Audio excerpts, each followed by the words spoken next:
Well, my story is...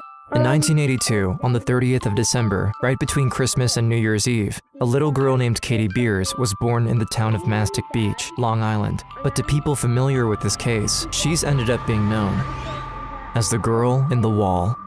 Tell me something. He threw me on the bed. I just want my daughter back. Please bring her back. And then I was screaming my brains out. I heard her say a man was coming after her with a knife, and she said, oh my God, here he comes. He started kissing me. Our biggest concern is that we find this child, well and safe. My hand hit a nail. The last time I seen her was when she was walking towards the machine. I started getting scared. Then he locked me in that little cubby hole. Kidnapped, assaulted, trapped, and chained up, 9-year-old Katie Beers was abandoned by her mom, then used as a slave by her godmother and her sexually deviant husband, before eventually getting kidnapped and trapped in an underground dungeon. For over 3 weeks, the Long Island police dug deep into this menagerie of characters, each more suspicious than the next, in hopes of getting their hands on the captive 9-year-old. She's behind the wall. If she's behind the wall, she's not alive. But to their surprise, she was already at it. She knew how to save herself. She tried every strategy she could to make him change his mind and ultimately prevailed. This little girl at 10 years old changed a kidnapper's mind. In the small hamlet of Bay Shore, Long Island, busy little girl Katie is living a Cinderella-like existence. Since her mother abandoned her, she has been enslaved by her godmother, Linda, and her husband, Sal. I was their servant, whether it was to do the laundry, to clean the bathrooms, to cook dinner. That was my purpose to her growing up. I was pretty much her slave. But her service to Linda was the least of her concern, since the real monster in that house was none other than her own uncle. From the time that I was 2 years old, I was sexually abused by my godmother's husband. When she was 7 years old, Katie had enough, and she tried to tell her godmother the truth about her husband, but her reaction only made it worse. She told me that I was a liar and to get out of her face. Katie wasn't allowed to attend school and grew up completely isolated. The only friend she had was John Esposito, the typical family friend. But to her, their relationship was special. I really didn't have any friends my own age. I think in my childhood, the thing that probably made me the happiest was when I got to spend time with John. I would say I loved him. He was always a confidant, somebody that I would trust. Amid all of the abuse she already had to go through, Katie's life was about to take a turn for the worse. 2 days before my 10th birthday, I was abducted. On that day, Katie was left with John, and together they went to Spaceplex, her favorite place in all of Long Island. At Spaceplex, you can ride motorcycles, shoot baskets, or even ride a dinosaur. For my 10th birthday, it was going to be just Big John and I. John was nicknamed Big John by the local kids because he was a well-known member of the Big Brother Big Sister program. Whenever we would go to Spaceplex, I was happy. There was never really a care. There were kids running all over the place. But her birthday would soon turn sour, as the worst thing that could ever happen to a child came to be. It was a man kidnapped me and he had a knife.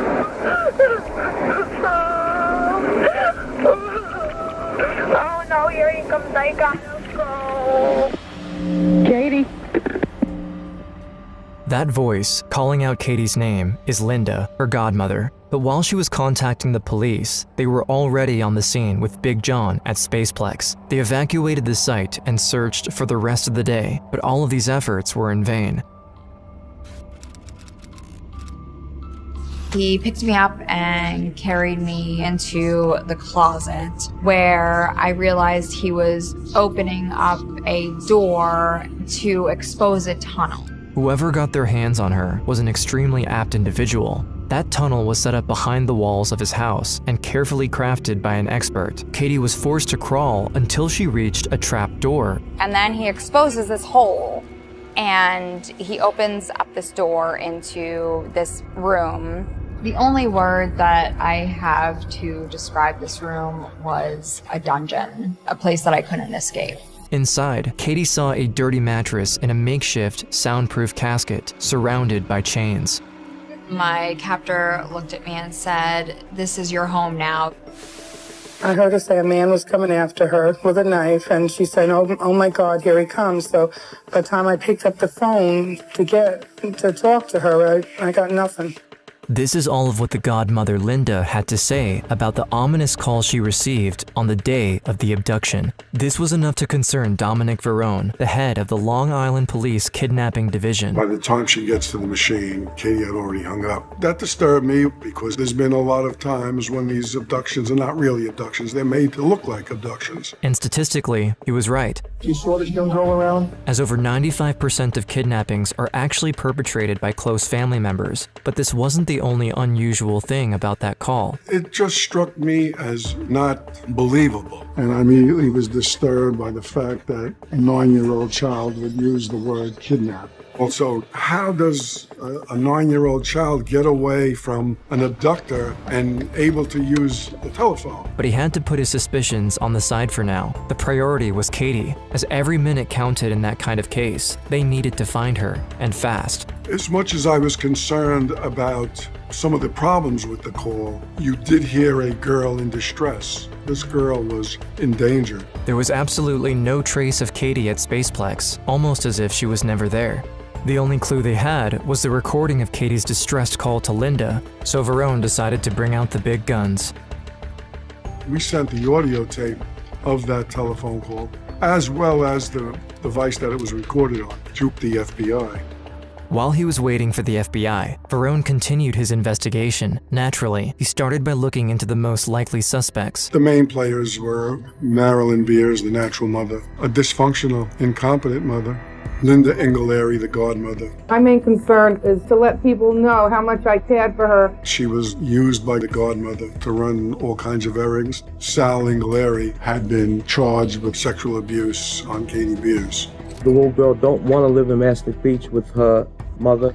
But there was also a fourth suspect, outside of the family, the last man to see her before the abduction. John Esposito, not a relative, but a family friend. He said something dirty happened. The FBI eventually shared what they found with him. It seemed that Katie's call was made from a phone booth in front of Spaceplex, which is weird since they still had found no trace of her inside of the recreation center, and she apparently tried to call Linda 19 times before she decided to leave a message on her answering machine. But all of these clues were nothing compared to the result of the audio analysis the FBI carried out on the call.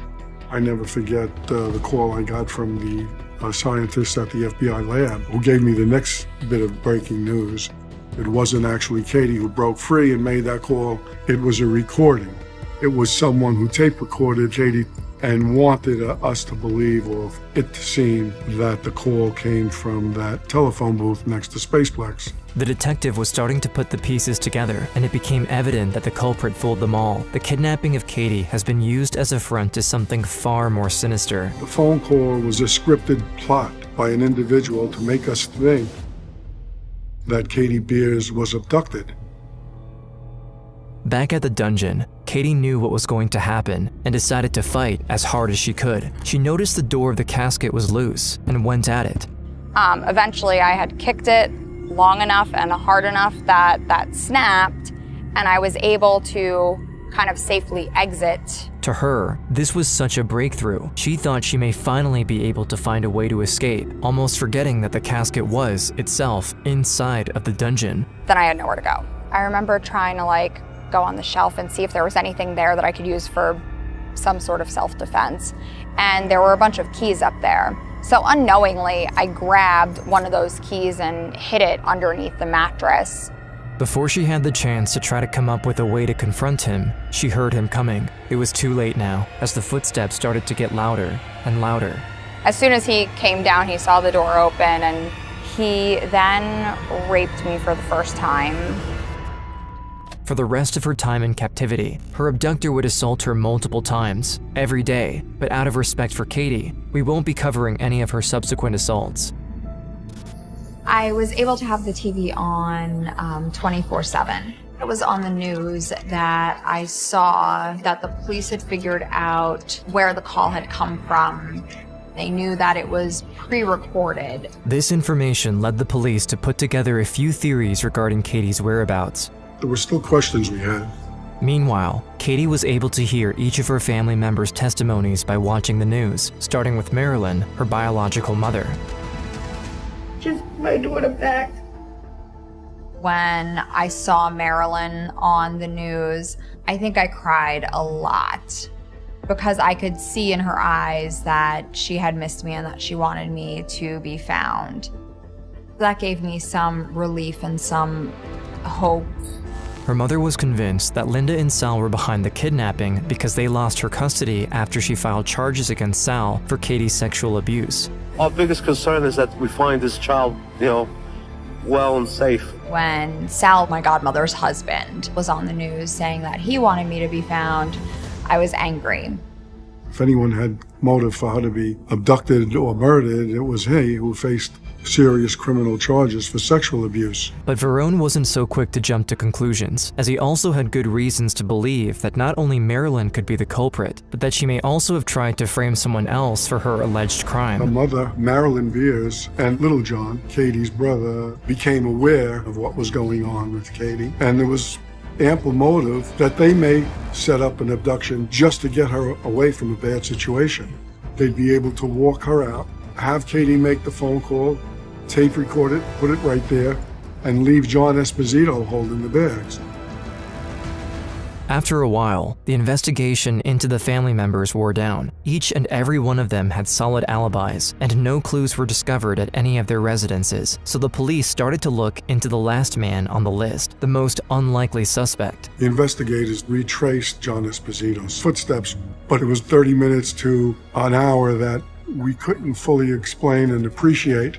We obtained a search warrant and did a full inspection of John Esposito's residence, but there was no evidence of a crime. The background check came in the next day and turned out to be extremely suspicious. Once they contacted the Big Brother Big Sisters Association, the program the suspect proudly claimed to be a member of, they learned the dark truth about Big John. John Esposito painted himself as a big brother. Detectives discovered that he tried to join that organization, and they did a background investigation on him. We learned that he had been involved in abduction of a 7-year-old child 15 years prior to Katie's disappearance, and they ruled him out as being a big brother. We were ramping up the pressure on him, following him wherever he went. This caught the attention of the media, who also started to scour around his house. Police searched Esposito's property, the main house and the converted garage out back where he actually lived. I knew that the #1 suspect was Esposito. I could see the news was camped out in front of his house. And if you haven't guessed yet, the kidnapper was, in fact, John Esposito, aka Big John. All along, the man Katie called her best friend was actually planning and scheming until the day he finally kidnapped her. Big John was probably the last person that I could have imagined having ever hurt me in such a way. Katie was relieved that the police finally got on the right track, but at this point, Verone doesn't have anything to incriminate Esposito. And even worse, he still had no idea what he did with Katie. As each day went by, they were becoming more convinced that what we were going to find was not live Katie Beers, but a body of Katie Beers. A few days later, Katie woke up in the dungeon. Esposito had put a chain around my neck. I had realized that the key that I had grabbed was actually for the padlock, so I was able to at least release myself. Prior to unattaching it, I would count how many links were on the end of it and up to the wall as well. When she would hear Esposito coming, she would quickly chain herself up again in the exact same way he did, but this tended to happen less and less since the police, convinced that he was behind her disappearance, almost never left him alone. Instead, they kept an extremely tight surveillance schedule around him and his house, and Verone even went inside to interrogate him. And I could see it drain out of his face, the concern. I was very disturbed and very concerned that John Esposito had something to do with her abduction. Out of options, Esposito started making desperate requests to Katie, but the little girl knew better. Let's make police believe that you're dead. Play dead, I'll take a picture of you. Once police see that, they'll give up on you.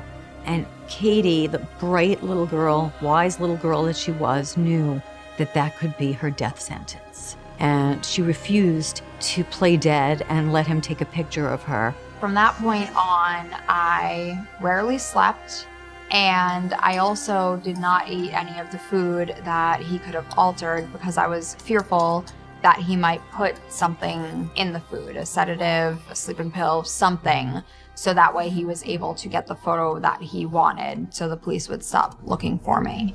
After this, Katie decided to confront him, to barrage him with questions in hopes of making him realize the insanity behind his actions. How I was going to go to school, what I was going to do to survive. I wanted to get married and have kids. And he would always have witty remarks right away, like, oh, you'll have kids with me, you'll marry me, you'll do this with me. So I would always tell him, no, I don't want to do that. I was disgusted.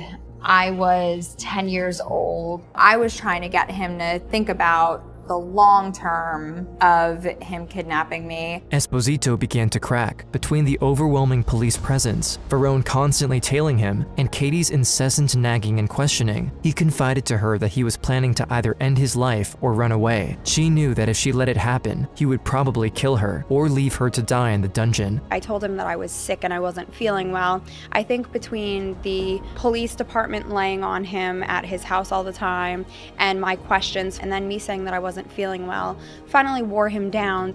So all of this pressure is mounting. He finally speaks to his attorney. He says, I have something very important to tell you. And he tells him, I know where Katie is. And the attorney says, what do you mean? He says, she's behind the wall.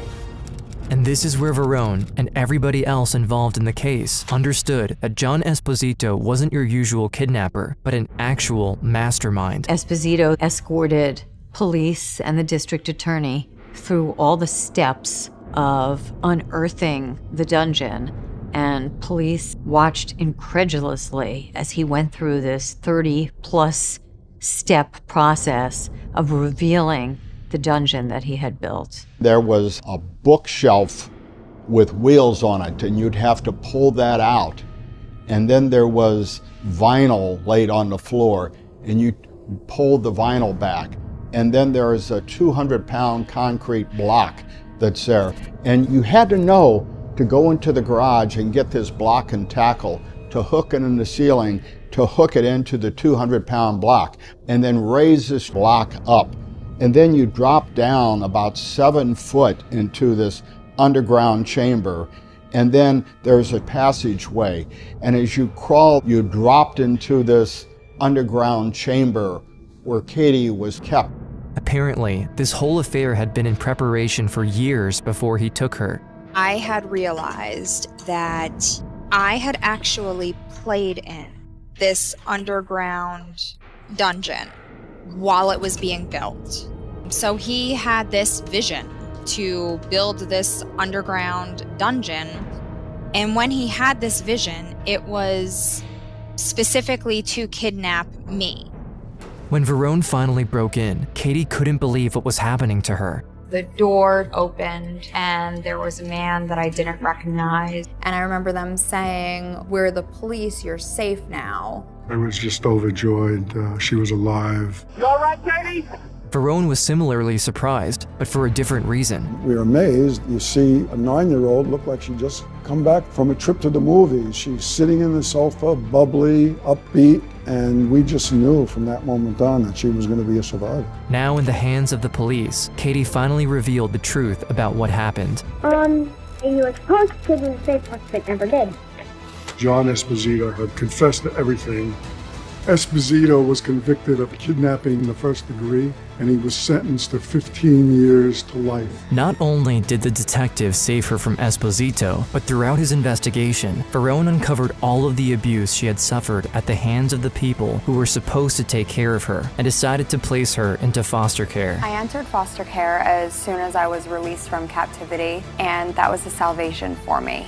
I had a mom, I had a dad, I had brothers and sisters. It was absolutely fantastic. They also continued the legal procedure against her Uncle Sal and successfully put him behind bars. To this day, Katie will always be grateful towards Verone, as he saved her in more ways than one. For 17 days, I was his life. He was one of the ones that just did not give up, and I'm grateful of the relationship that I have with him. I wrote a letter to Katie after the whole thing was over. Dear Catherine, I don't know you very well, but what I do know is enough to show you as a remarkable young girl with a strong determination to live. My only wish is that we could have found you sooner and you didn't have to be down there so long. Not many adults could endure or survive what you went through.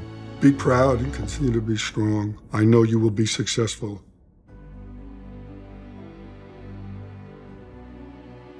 In the end, she was a true survivor, refusing to let her past bring her down. Instead, she achieved everything she ever hoped for. My life is exactly what I had always wanted. 2 parents who love me, and a husband and 2 kids, and a wonderful family. I'm tearing up. He tried to trap and use her, but she liberated herself. Today, she is a best-selling author and works with the National Center for Missing and Exploited Children. I think the best part of my story is knowing that you can recover and you can persevere, and your life is 100% what you make it to be. She wants every survivor of any kind of abuse to know that they are more than what happened to them. I was determined to not let my childhood traumas come into my adulthood. They've shaped me to who I am, but they don't define me.